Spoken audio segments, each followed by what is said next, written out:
सिद्धं जिनेन्द्रममलप्रतिमा प्रबोधम् निर्वाणमार्गममलं विबुधेन्द्रवन्द्यम् संसारसागरसमुत्तरणप्रपोतम् वक्षे समाधिशतकं प्रणिपत्य वीरम् येनात्मा बोध्यतात्मेव परत्वेनैव चापरम् अक्षयानन्तबोधाय तस्मै सिद्धात्मने नमः। जयन्ति यस्या वदतोऽपि भारती विभूतयस्तीर्थक्रतोऽप्यनीतु शिवाय धात्रे सुगताय वैष्णवे जिनाय तस्मै सकलात्मने नमः। सकल विभाव अभाव कर किया आत्म कल्याण परमानंद सुबोधमय नमो सिद्ध भगवान। आत्म सिद्धि के मार्ग का जिसमें सुबह विधान उस समाधि युक्त तंत्र का करूं सुगम व्याख्यान। नमो सिद्ध परमात्म को अक्षय बोध स्वरूप जिनने आत्ममय पर जाना पर रूप जिनने आत्ममय पर जाना पर रूप। मैं श्लोक सुनाऊं? हाँ। समाधि तंत्र नामक ही ग्रंथ है, आचार्य पूज्यपाद स्वामी द्वारा विरचित। इसके अंतर्गत यहाँ चर्चा चल रही है आत्मानुभवी ज्ञानी पुरुष की विचारधारा क्या होती है, अथवा जो आत्मा को जानना चाहते हैं, ज्ञानी बनना चाहते हैं, वो किस तरह के विचार करें। दोनों की प्रोसेसिंग सेम ही है। ज्ञानी हो जाएगा तो ज्ञानी बनने के बाद वो जो विचार चलेंगे, तो उससे पहले भी मतलब वही चलता है। तो दादा बोलते ना कि सम्यक दर्शन होने से पहले आत्मा का स्वरूप विकल्पात्मक ज्ञान में एकदम क्लियर होना चाहिए, और सम्यक दर्शन होने के बाद में कोई वो जो जो विकल्पात्मक मतलब थ्योरिटिकल में जो ज्ञान आत्मा का स्वरूप समझ में आया और सम्यक दर्शन हो गया, उसके बाद में कोई कुछ नया आ जाएगा, कुछ नहीं नया आता है। बस उसमें अंतर कितना है थ्योरी और प्रैक्टिकल का। तो पहले भी वही चल रहा है, बाद में भी वही चलेगा, चलेगा वही, बस उसमें इतना सा ही अंतर है आत्मानुभव जो संवेदन हुआ होने के बाद की और पहले की स्थिति। तो जो सम्यक तो सन्मुख मिथ्या दृष्टि है, जिसको अभी सम्यक दर्शन होना है, ऐसा मिथ्या दृष्टि, और जो सम्यक दृष्टि हो गया है, वास्तव में बहिरंग परिणति में देखा जाएगा और विकल्पों में भी देखा जाएगा, कोई अंतर नहीं है दोनों में। ना दोनों के मतलब बाहर की क्रिया परिणति तो एक सी, वैसे मूड मिथ्या दृष्टि की भी वैसी दिख जाए, उसकी तो बात ही क्या करें। लेकिन जो विकल्पात्मक अंदर की स्थिति है, वो और मिथ्या दृष्टि की, सम्यक सन्मुख मिथ्या दृष्टि की, और ये सम्यक दृष्टि हो गया उसकी, वो विकल्पात्मक स्थिति भी एक सी है। अंतर केवल बस उस अनुभव का, वेदन का, वो अंतर पड़ा है। मेंटली सेम है। हाँ मेंटली तो सेम है। हाँ, मेंटली मतलब विकल्पात्मक वाला, मानसिक रूप से वो सेम। तो यहाँ पर अंतरात्मा विचारता है, अंतरात्मा विचारता है, ऐसा करके अंतरात्मा की विचारधारा बता रहे हैं, और अथवा कहें तो जो अंतरात्मा बनने के सन्मुख है वो ऐसी विचारधारा रखेगा तभी अंतरात्मा बन पाएगा। तो यहाँ पर ये हमने देखा था कि दूसरों को समझाने का वहां प्रश्न किया था कि आप समझाते क्यों नहीं हो, जब आपको समझ में आ गया, आत्मा ज्ञानियों को समझ में आ गया तो समझाते क्यों नहीं है। तो वो कह रहे हैं कि जो मूड है वो समझते हैं नहीं, वो मेरा स्वरूप नहीं जानते, तो फिर मैं क्यों बेकार में समझाने का श्रम करूं। और जिसे समझाना चाहता हूं वो मेरा स्वरूप नहीं है, और अन्य से समझ में आता नहीं है, तो भी मैं व्यर्थ में समझाने का, मतलब पहले तो सामने वाला मूर्ख है तो क्या तो समझाऊं, और अगर मैं समझाना भी चाहूं तो जिसे मैं समझाना चाहता हूं वो समझाने में आता नहीं है, और जिसे समझा रहा हूं जो सामने वाला है वो मैं नहीं हूं, मतलब जो दिख रहा है वो पीछे भी जो अपन ने देखा था 18-19 नंबर के श्लोक थे, जो दिख रहा है वो समझता नहीं है और वो मेरा स्वरूप नहीं है, और जो समझता है और जो मेरा स्वरूप है वो दिखता नहीं है। इसलिए समझने समझाने के व्यर्थ के विकल्प क्यों करें, हम तो अपनी आत्मा में लीन रहे, ऐसी भावना यहाँ भाई थी। अब 42 में भी यही बात बताया है, चैतन्य मिदम दृश्यम। हाँ हाँ, उसमें भी यही था कि अचेतन है, जो दिख रहा है वो अचेतन है, वही वाली बात उसमें भी आई थी 42 में भी। काफी मतलब वही उसी उसी को, मतलब उसी की भावना नचा रहे हैं एक्चुअल में, तो ये है ना समाधि की भावना, तो बारंबार वही वही वही वही, इसलिए ये पाठ करने जैसा, और आमनाय जिसे कहते हैं ना अपन, आमनाय वाला जो स्वाध्याय है वो चले अंदर अंदर, उस तरह का एक ग्रंथ है बिल्कुल। देखिए पेज नंबर 116 पे, 46। पेज नंबर 116 पे है, लास्ट लाइन, 60 नंबर के श्लोक की उत्थानिका। आत्म स्वरूप का बोध देने पर भी बहिरात्मा को उसमें अनुराग, क्या शेर?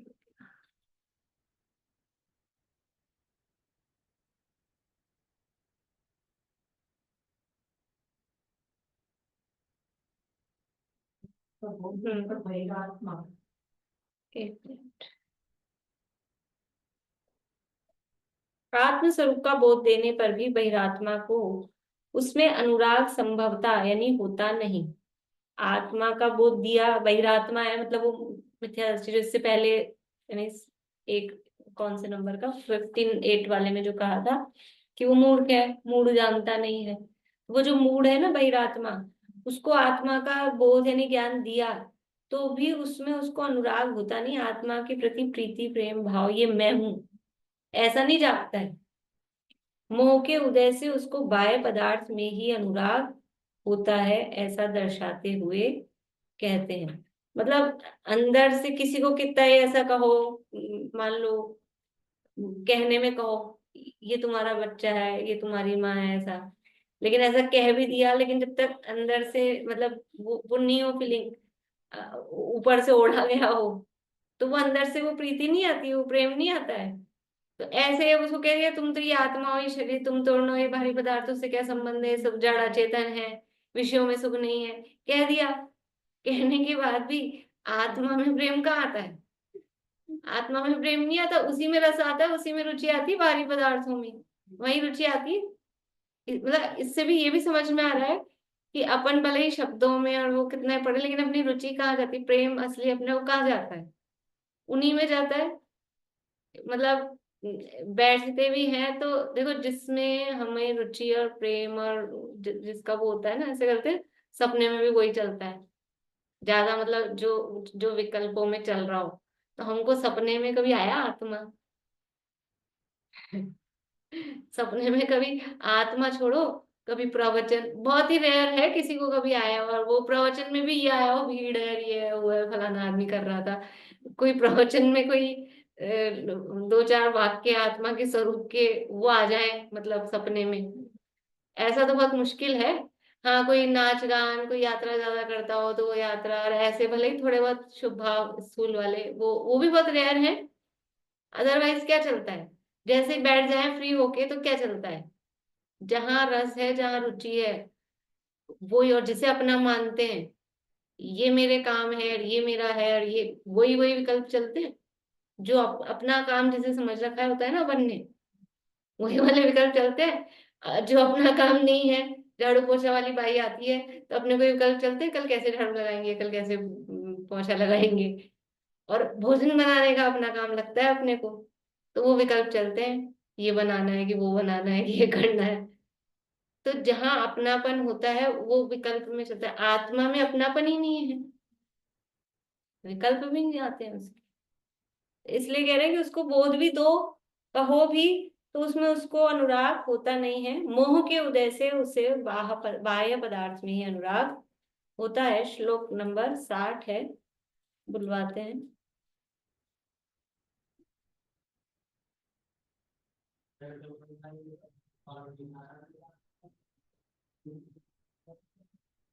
पहले मैं शब्द बता देती हूँ। ये तो है, बहि तुष्यति मूढ़ात्मा, पिहित ज्योति ही अंतरे, तुष्यति अत्यंतः, तुष्यति, तुष्यति अंतः, अंतः, तुष्यति अंतः, प्रबुद्धात्मा, बहि व्या बहिर, बहि विसर्ग बनेगा, और व्यावृत्त कौतुक, बस एक तुष्यति अंतः में ही है, तुष्यति अंतः बोलेंगे इसको, मतलब ज्यादा थोड़ा और दिक्कत नहीं है।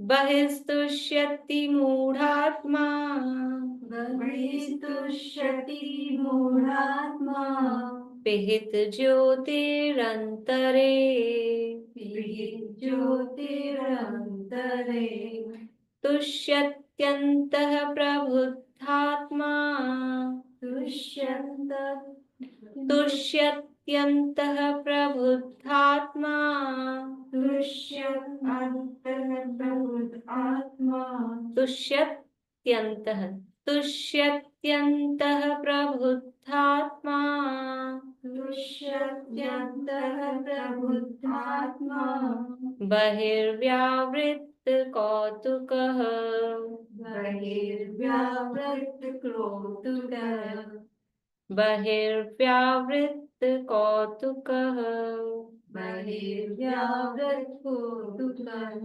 बहिस्तुष्यति मूढ़ात्मा, पिहित ज्योतिरन्तरे, बहिस्तुष्यति मूढ़ात्मा, ज्योतिरन्तरे, तुष्यत्यन्तः प्रबुद्धात्मा, बहिर्व्यावृत्त कौतुकः, तुष्यत्यन्तः प्रबुद्धात्मा, बहिर्व्यावृत्तकौतुकः, बहिस, बहि तुष्यति, बहि यानी बाह्य पदार्थ में ही, तुष्यति तुष्ट रहता है, संतुष्ट रहता है। मूढ़ आत्मा, ये मूढ़, मूर्ख आत्मा, बहिरात्मा, बाहरी पदार्थों में ही संतुष्ट रहता है। पिहित ज्योति ही अंतरे, पिहित यानी ढका हुआ है, ढक गई है। अंतः ज्योति, अंतरंग का जो ज्योति, मतलब यहाँ ज्ञान से समझना, तो अंदर का जो ज्ञान है, अंतरंग में ज्ञान, वो जिसका छुप गया है, ढक गया है, वो बाहर पदार्थों में, ऐसा बहिरात्मा वो संतुष्ट रहता है। तुष्यति अंत है, और अंतरंग में संतुष्ट होता है कौन? प्रबुद्ध आत्मा।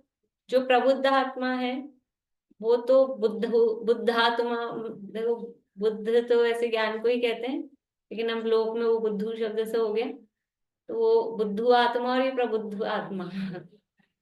वास्तव में तो बुद्ध भी ज्ञान ही है और प्रबुद्ध भी विशेष ज्ञान है। तो मूढ़ आत्मा बाहरी पदार्थों में संतुष्ट रहता है, जिसका ज्ञान ढक गया है। और जो प्रबुद्ध है, यानी जो सम्यक ज्ञानी है, ज्ञानी आत्मा है, वो अंतरंग में संतुष्ट रहता है। वही व्यावृत्त कौतुक है।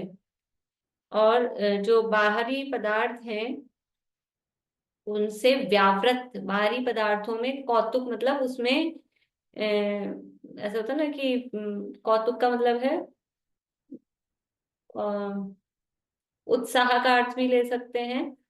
और ऐसे जिज्ञासा भाव रहता है ना, कौतुक। अब गेट बंद हो, फिर इधर उधर खटर पटर आ रहा हो, तो वो कौतुक रहता है। जिज्ञासा मतलब कौतुक वैसे जिज्ञासा नहीं, लेकिन मतलब जैसे मान लो ये खिड़की बंद है, बाहर से आवाजें आ रही है, तो वो कौतुक कौतुक रहता है ना, उत्साह या कि क्या है वो, उस अर्थ में। तो व्यावृत्त मतलब उससे हटकर, बाहरी पदार्थों में जो उत्साह था या उसको जानने की जो इच्छा थी या उसमें जो उपयोग जा रहा था, उससे हटकर जो ज्ञानी आत्मा है वो अपने अंतः में ही संतुष्ट रहता है। जो बहिरात्मा है, मूढ़ आत्मा है, उसको सम्यक ज्ञान उसका ढक गया है, मतलब ज्ञान उसका ढक गया है, वो बाहर में ही संतुष्ट रहता है। और जो ज्ञानी है तो उसको बाहरी पदार्थों में जिज्ञासा या कौतूहल, उसकी इच्छा नहीं है, वो अपने अंदर में ही संतुष्ट रहता है। मतलब सिंपल सी बात है, दुनिया में भी जो समझदार जैसे प्रवचन चल रहा है हॉल में, तो बाहर कोई बैंड बाजों की आवाज आई, तो जो चंचल उपयोग वाला होगा या आप मूढ़ आत्मा का हो, तुरंत मुड़ के देखेंगे क्या हुआ, जरा सी भी आवाज आएगी। और जो समझदार बच्चे होंगे तुरंत से देखेंगे, समझदार लोग होंगे तो नहीं, पंडित जी बैठे हैं प्रवचन कर रहे हैं, तो मुड़ेंगे नहीं, सामने देखेंगे। ऐसा मतलब उसमें उसका इतना जिज्ञासा भाव रस भाव नहीं रहता है। देखिए अनव्यार, अंतरे पिहित ज्योति ही, अंतरंग में जिसकी ज्ञान ज्योति मोह से आच्छादित हो गई है, जिसे स्वरूप का विवेक नहीं ऐसा, मतलब आच्छादित हो गई, ढक गई है किससे? मोह से ढकी हुई है। मोहेन समृतम ज्ञानम स्वभावम लब्धे नहीं, मोह से आच्छादित है तो उसको अपने स्वरूप का विवेक नहीं। ऐसा मूढ़ात्मा यानी बहिरात्मा बाह्य शरीर आदि पदार्थों में ही संतुष्ट रहता है, अनुराग करता है। वो इसके संदर्भ में वो जो गौतम गंधर्व के पूर्वों की कहानी है, तुमने पढ़ी कुसुम? बोधि समाधि निधान कहानियां पूरी नहीं पढ़ी, थोड़ी कुछ तो पढ़ी है। हाँ। पहली कहानी है उसमें, जो पुरानी वाली छपी हुई है ना, मतलब पहली कहानी गौतम गंधर्व की। तो वो क्या है, अपने रानी महारानी, राजा की प्रिय, ऐसे भी नहीं कि भी चलो प्रिय रानी, सब सुख सुविधाएं, लेकिन फिर भी वो अपने में संतुष्ट नहीं, और उसको बाहरी पदार्थों में कौतुक जा रहा है कि देखो ये कैसे नाच गान करती है, सड़क पे घूमते, मैं यहाँ महल में कैद हूँ, महल में उसको कैद लग रहा है। और बाहर जो ऐसे भीख मांगने वालियां हैं वो उसको बढ़िया दिख रही हैं, हाँ वो स्वतंत्र अच्छी लग रही है। तो बाहरी पदार्थों में उसकी वो उसका वो हाँ कौतूहल क्यों है? ये बोले बुद्धि में पत्थर पड़े हैं, मोह से आच्छादित है कि जब अपना घर में सब कुछ है, महारानी है, और फिर भी वो तो दिख नहीं रहा, और बाहर में उधर उधर दूसरे की थाली में देख रहा है। अपने को अच्छी चीज मिली हो, ऐसा होता है ना कभी कभी, कहीं जाते हैं अपन, शिखर जी गए, फिर कुछ कुछ चीजें लाते हैं, किसी के लिए चूड़ी कड़े साड़ी वाड़ी ऐसे ले आते हैं, कुछ भी। तो किसी किसी को, एक को ये दिए एक को वो दिए, तो मेरे को तो अच्छे महंगे वाले लाके दिए, है ना, दूसरे को सस्ते वाले दिए, लेकिन फिर भी उसके अच्छे दिख रहे हैं। अभी क्यों दिख रहे हैं उसके अच्छे? ये मोह से आच्छादित है, बाहरी मतलब अंदर में सब भरा, भगवान अंदर, आनंद का कंद, अनंत गुणों का पिंड सुख अंदर ही भरा है, ज्ञान दर्शन आदि गुण बाहर में है क्या? उनमें कुछ भी तो नहीं है, जड़ पुद्गल चेतन है, लेकिन फिर भी अपने ज्ञान स्वभाव को भूलकर वो बाहर भटक रहा है, बाहर सुख ढूंढ रहा है ही नहीं उसमें। ये अंतरंग में जिसकी ज्ञान ज्योति मोह से आच्छादित हो गई है, जिसे स्वरूप का विवेक नहीं, ऐसा बहिरात्मा बाह्य शरीर आदि पदार्थों में ही संतुष्ट रहता है, अनुराग करता है। किंतु प्रबुद्धात्मा यानी जिसे स्वरूप विवेक जागृत हुआ है, ऐसा अंतरात्मा बाह्य शरीर आदि पदार्थों में कौतुक अनुराग रहित होकर अंतरंग आत्म स्वरूप में ही संतोष करता है, मग्न रहता है। बचपन में ऐसे होता था कि जैसे वो नोट चलते थे ना अलग अलग साइज के, तो 10 का नोट तो थोड़ा बड़ा दिखे और वो 100 का नोट थोड़ा साइज में छोटा हो। वो बड़ा वाला चाहिए, बड़ा वाला चाहिए, छोटा वाला नहीं चाहिए। ऐसा होता है। तो मतलब अच्छी चीज अपने को मिल रही है, ज्यादा वर्ड्स की वैल्यू वाली चीज मिल रही है, लेकिन फिर भी जो मूर्ख आदमी है उसको उसी में बाहर में ही उपयोग उसका जाता रहता है। देखिए टीका, बाय में अर्थात एक बार ये पढ़ लें, अपन श्लोक और पद्यानुवाद पढ़ लेते हैं। बहिस्तुष्यति मूढ़ात्मा पिहित ज्योतिरन्तरे, तुष्यत्यन्तः प्रबुद्धात्मा बहिर्व्यावृत्त कौतुकः, आवृत अंतर ज्योति हो बाह्य विषय में तुष्ट, जागृत जग कौतुक तजे अंदर से संतुष्ट। ठीक है, बाह्य में अर्थात शरीर आदि पदार्थ में ही वह संतोष करता है, प्रीति करता है। वह कौन? मूढ़ात्मा, बहिरात्मा। वह कैसा है? जिसकी ज्योति ढक गई है, अर्थात मोह से जिसका ज्ञान पराभव को प्राप्त हुआ है। कहाँ? अंतरंग में, अर्थात अंतर तत्व के विषय में। प्रबुद्धात्मा अर्थात जिसका ज्ञान मोह से अभिभूत नहीं हुआ, पराभव को प्राप्त नहीं हुआ, वैसा। आत्म स्वरूप में जागृत आत्मा अंतरंग में संतोष करता है, स्व स्वरूप में प्रीति करता है। कैसा होकर? बाह्य में कौतुक रहित होकर, शरीर आदि में अनुराग रहित होकर आत्म स्वरूप में प्रीति करता है। थोड़ा प्रश्न उत्तर वाली, यानी इसको बोलते हैं बाल बोधनी टीका। इस तरह से वही बात कही है कि जो बहिरात्मा है वो बाहरी पदार्थों में ही आसक्ति उसकी रहती है, इसलिए उसका ज्ञान मोहित है, मोह से ढका हुआ है, वो बाहर में ही वो संतुष्ट रहता है। और अंतरात्मा है वो, उसको शरीर आदि में अनुराग नहीं है, तो वो अपने आत्म स्वरूप में ही प्रीति करता है। भावार्थ, ज्ञानी को मोह से जिसका ज्ञान पराभव को प्राप्त, पराभव मतलब हार गया है, मोह के द्वारा जीता गया है। पराभव मतलब हारना। और कोई शब्द तो नहीं है ऐसा? ठीक है। भावार्थ, ज्ञानी को प्रश्न पूछा कि तुम बहिरात्मा को आत्म स्वरूप का बोध क्यों नहीं करते? भाई कि तुम ज्ञानी हो तो समझाते क्यों नहीं, सिखाते क्यों नहीं हो? ऐसा नहीं होता है अपने मतलब कभी कभी घरों में ऐसा हो कि अपन समझते हो और अपने कोई घर वाले सगे संबंधी नहीं समझते हो, अड़ोसी पड़ोसी नहीं समझते हो, तो कहते आप उनको कहते क्यों नहीं, समझाते क्यों नहीं हो? तो क्या क्या कहेंगे कि जो समझे उसको समझाए ना। अभी इनकी आंख पे पर्दा पड़ा है मोह का। कभी कभी इस तरह का होता है, मतलब पिक्चर्स में तो दिखाते थे पहले, पुराने पिक्चर्स में, कि कोई किसी को किस घर में रह रहा है, कोई व्यक्ति सेठ जी है और कोई उसका बहुत अच्छा सगा बन के, मित्र बन के रह रहा है, और सब समझ रहे हैं कि ये गलत आदमी है, ये इसको लूट रहा है। तो वो मान लो पत्नी समझती है, बेटा समझता है, सब समझता है, लेकिन वो सेठ जी नहीं समझ रहे हैं। तो लोग कहते हैं, पत्नी को कहेंगे, बेटे को कहेंगे, तो समझाते क्यों नहीं उनको? ये क्या समझा है वो, मोह का पर्दा पड़ा है, समझने को तैयार ही नहीं। ऐसा तो कह रहे हैं तुम बहिरात्मा को आत्मस्वरूप का बोध क्यों नहीं करते हो। उसके प्रत्युत्तर में ऐसा कहा कि बहिरात्माएं देखो क्या कह रहे हैं, बहिरात्माएं वस्तु स्वरूप से अत्यंत अज्ञात अनजान हैं। वे इतने मूढ़ हैं कि उनको बोध करो या न करो उनके लिए वह सब समान है।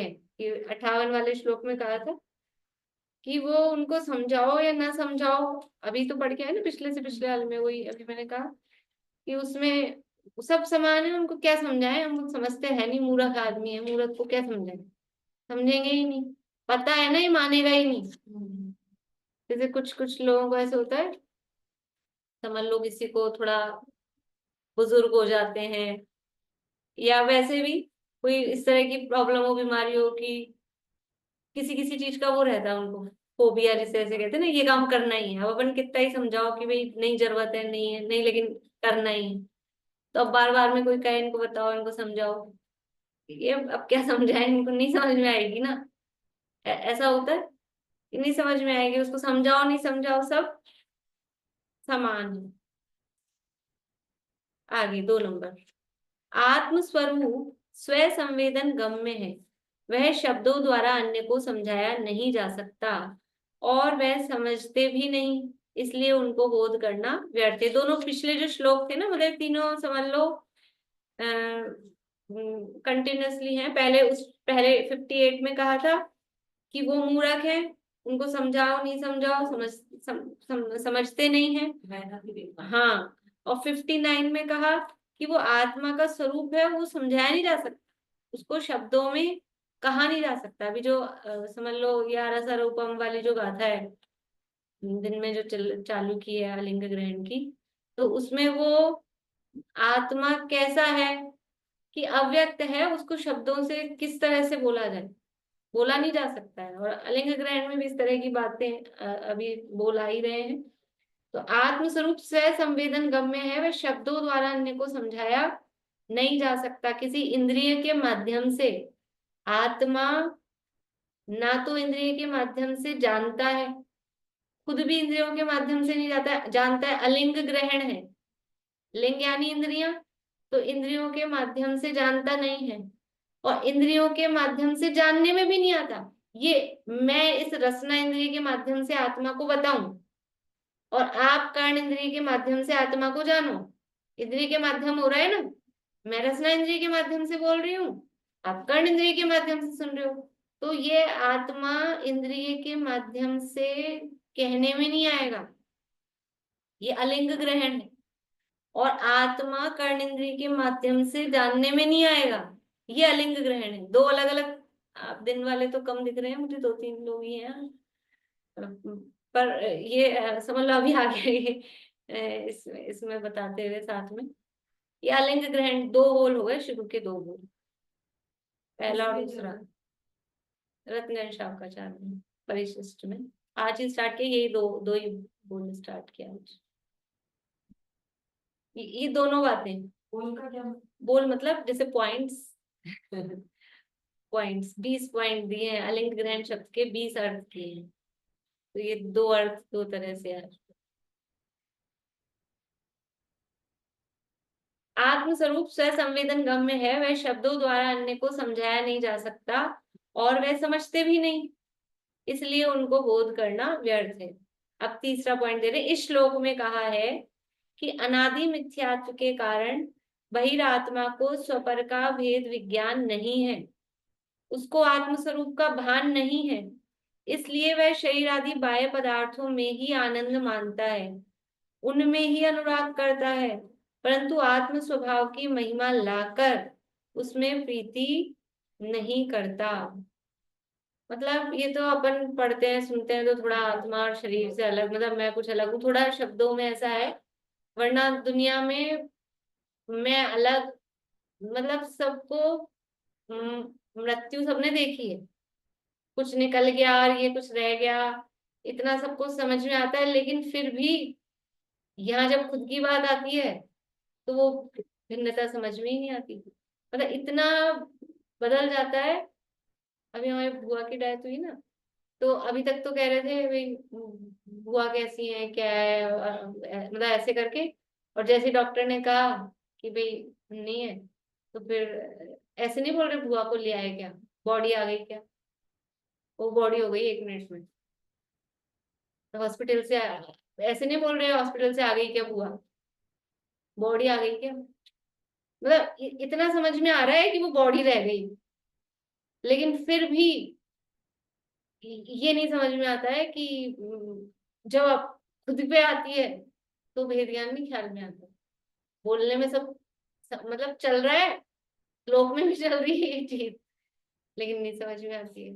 क्यों है, क्योंकि ये इसका है मोह का, वो जो अभी कहा ना, ये मोह का मतलब प्रबल उदय है, ये मिथ्यात्व का तीव्र उदय, ये हमको समझ में नहीं आता मिथ्यात्व का काम क्या है।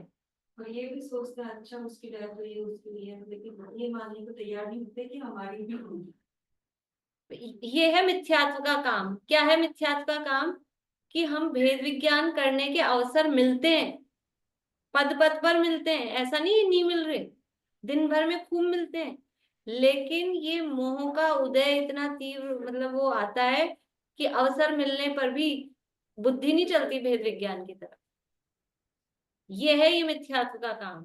और ये बनता कैसे है, कि कब बन जाता है पता ही नहीं चलता है, कि कैसे कैसे अवर्णवाद करते हैं, ये चुपके से बन जाता है। और तो चीजें समझ में आती है, पुण्य ये तो समझ में आता है, गुस्सा मत करो पाप बंधेगा, गुस्सा मत करो पाप बंधेगा, मैचारी मत करो, झूठ मत बोलो।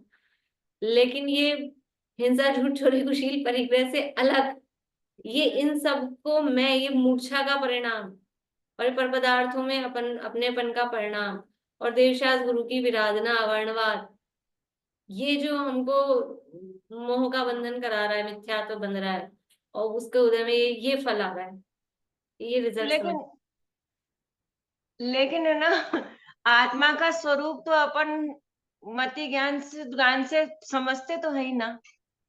समझते हैं। अनुभव भाई, अपने मति ज्ञान से श्रुत ज्ञान से अपन आत्मा का स्वरूप तो समझते ही है ना। जैसे ये बताया है कि अरस है, अरूपी है, अगंध है, ये जो सब चीजें बताई मैंने अभी आपका दिन वाला सुना, तो उसमें हमने मति ज्ञान से जाना तो सही ना कि आत्मा ऐसा है। अनुभव नहीं हुआ लेकिन हाँ तो जाना तो सही ना। जाना बस उस समय, जिस समय सुन रहे हैं उस समय जाना, लेकिन जब लेकिन वो भी मति ज्ञान है तो इंद्रियों से ही ना। नहीं इंद्रियों से है। अच्छा आप ये कह रहे हो कि इंद्रियों से जानने में नहीं आता, हाँ तो ये फिर जो वो इंद्रियों अलिंग से ग्रहण। जाना ना, आपने वो जो शब्द जाने ना, आप ये बोल रहे हो आपका सुना, मेरे तो शब्द तो मतलब सुने। दिन में जो सुना वो आपने जो पढ़ाया ना अलिंग ग्रहण वाला, वो हाँ अभी मैं हाँ, तो सुन वो सुन रही आपने थी। आत्मा सुना, क्या आत्मा सुनने में आता है क्या, शब्द तो सुने आपने। लेकिन अपने को आत्मा का स्वरूप तो इस समझ में कुछ तो आया ना कि भाई आत्मा ये वो है। तो बात है, वो निमित्त है, वो निमित्त है। मैंने वो दिन में आपने फिर ये भी सुना होगा, मैंने कहा ये बात भी कही थी कि वो जो चाहिए निमित्त रूप में संगी पंचेंद्री पना, सुनना आप वापस से, ये शब्द मैंने बोले थे। तो लास्ट वो में है, होगा तो लास्ट का फिर थोड़ा भी बच गया आपने इंद्रियों का लास्ट। कोई रोल नहीं है, लास्ट नहीं बीच में ही कहा था, इंद्रियों का कोई रोल नहीं है आत्मा को जानने में, लेकिन फिर भी ये कंडीशन तो चाहिए कि आत्मागन को कौन करेगा, संगी पंचेंद्रिय होगा, 5 इंद्रियों में से एक भी इंद्रिय कम नहीं हो, और मन और हो साथ में। लेकिन वो इंद्रियों का वो वो है, वो वहां तक की निमित्तता है, वो आपकी एबिलिटी के लिए उतनी बेसिक, लेकिन फिर भी वो आत्मा उसके माध्यम से जानने में नहीं आ रहा। इंद्रियां तो है ना, अब मन बताया है ना। था अपने की प्रैक्टिकल और थ्योरेटिकल का फर्क है। हाँ, जो तो थ्योरी में पढ़ा वो प्रैक्टिकल आत्मा का अनुभव वेदन, हाँ, और वो अनुभव सिद्धांत, वेदन नहीं हो सकता। हाँ वो नहीं हो सकता है। हाँ, वेदन तो नहीं हो सकता लेकिन रसगुल्ले के कितना गुणगान गाए, गोल होता है, सफेद होता है, मीठा होता है, ऐसा होता है, वैसा होता है, तो जान लिया ना आपने रसगुल्ले को, जान तो लिया ही, तो वही जान तो तो लिया बता रही ही। ना। हाँ, तो हाँ आपने नहीं, हाँ अगर नहीं। अगर आप जानोगे नहीं तो आपको यही पता नहीं चलेगा कि रसगुल्ला क्या चीज है। जानना तो पड़ता ही है ना पहले, फिर अरे अनुभव तो बाद में ही होता है। वो बात सही है, वो बात सही है, लेकिन यहाँ तो शुद्ध आत्मा का स्वरूप बता रहे हैं ना, यहाँ तो वो वो वेदन तो बात नहीं नहीं चल होगा। रही। वो जो गाथा चल रही है, गाथा क्या कह रही है, गाथा पूरा प्रकरण रेफरेंस बताया कि क्या क्या बता रहे हैं, वहां भेद विज्ञान बता रहे हैं। आत्मा पूछा है शिष्य ने कि वो शरीर आदि का तो ये स्वरूप बताया, आत्मा का स्वरूप कैसा है, तो ये आत्मा का स्वरूप ऐसा है, आत्मा खुद अपने आप में वो किसी इंद्रिय के माध्यम से नहीं जानने में आएगा, पकड़ में नहीं आएगा। इंद्रिय के माध्यम से स्पर्श रस गंध वर्ण शब्द यही पकड़ में आएंगे, और आत्मा में न स्पर्श है, न रस है, न गंध है, न वर्ण है, न शब्द है। इसलिए इंद्रियों के माध्यम से ना वो जानता है, न इंद्रियों के माध्यम से जानता ज्ञान से ही है। इंद्रियां निमित्त ही है। निमित्त को यहाँ यहाँ प्योर शुद्ध उसकी बात चल रही है, उपादान परक बात चल रही है, निश्चय परक बात चल रही है, निमित्त का कथन नहीं। चलिए इसको पूरा करते हैं। तो इस श्लोक में कहा है कि अनादि मिथ्यात्व के कारण बहिरात्मा को स्वपर का भेद विज्ञान नहीं है, उसको आत्मस्वरूप का भान नहीं है, इसलिए वह शरीर आदि बाह्य पदार्थों में ही आनंद मानता है, उनमें ही अनुराग करता है, परंतु आत्म स्वभाव की महिमा लाकर उसमें प्रीति नहीं करता। उसका कारण उसका ज्ञान अविद्या के गाढ़ संस्कार से मूर्छित हो गया है। ये अविद्या क्या है? अविद्या मतलब मिथ्यात्व। ये मिथ्यात्व के इतने गहरे संस्कार हैं कि ज्ञान काम ही नहीं करता है, विचार ही नहीं आता है उस तरह का। मोक्षण प्रकाशक में लिखा है जिन विचारों से भेद ज्ञान हो सके, ऐसे विचार ही नहीं आते हैं। अभी जो कहा ना अपन ने, भेद ज्ञान के अवसर खूब मिलते हैं, ऐसा नहीं है भेद ज्ञान के अवसर नहीं मिले। अकेला भी बैठा हो ना, कोई नहीं हो, कोई जरूरी नहीं उसके लिए मरण मौत देखने की जरूरत है। अपने शरीर से ही, शरीर ही इस तरह का है, ये उंगलियां इधर ही मुड़ती हैं, इधर ही मोड़ने का विचार आता है और कहते हैं मैं मोड़ रही हूँ। ये इधर मुड़ती नहीं, किसी को विचार आता है कि कैसे करके कि उधर घूम जाए। ये लिखा मोक्षण प्रकाशक में कि वो मिथ्यात्व के जोर से जिन जिन विचारों से भेद ज्ञान हो सकता है, मिथ्यात्व के जोर से ये वो विचार आते ही नहीं है।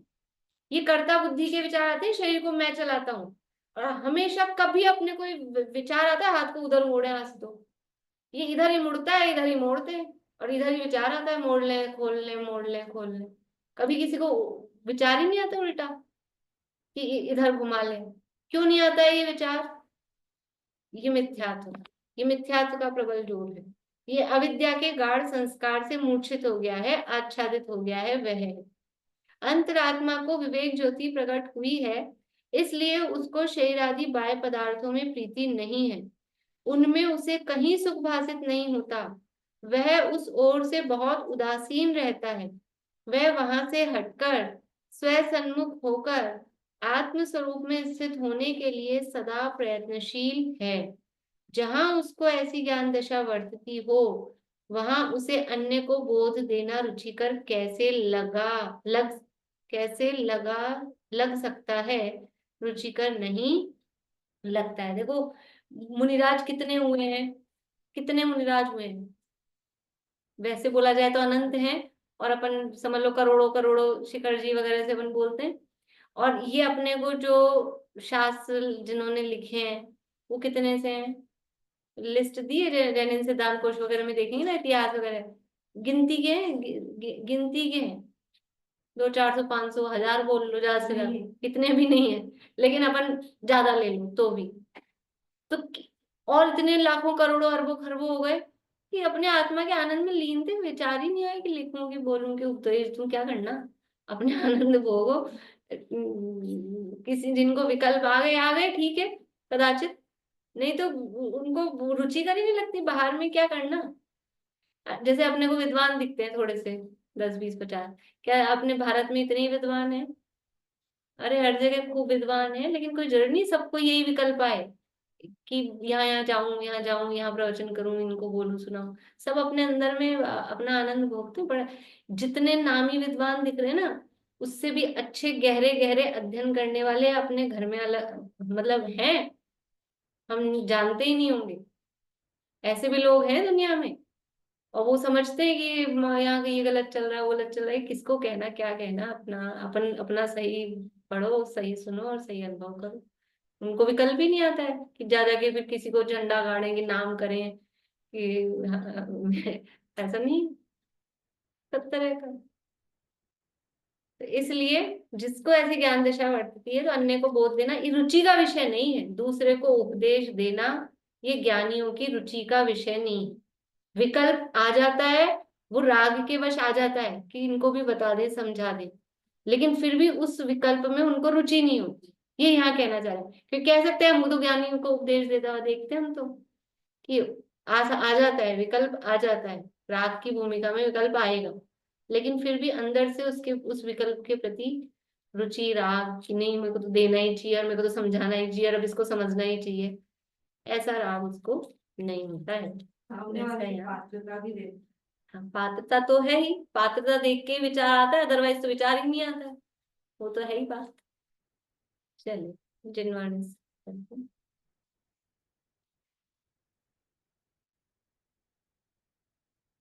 अहिंसा वही वो प्रवृत्ति सहज ही जीवन का आधार हो, सत्य सुखमय अचौर धारे पर प्रीति त्यागे, परमशील वरते रहे सहज निर्भय, महाक्लेशकारी है आरंभ परिग्रह, उसे छोड़ लग जाए निज साधना में, धुल जाए सब में समता की धारा, से बढ़ते ही जाए सुआराधना में, हो वे जितेंद्रिय परम तृप्त निज में, एकाग्रता हो परम मग्नता हो, साक्षात साधन मुक्ति का सुखमय निर्दोष सारे जयवंत वरते, सर्वज्ञ शासन जयवंत वरते, निर्ग्रंथ शासन जयवंत वरते।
जय श्री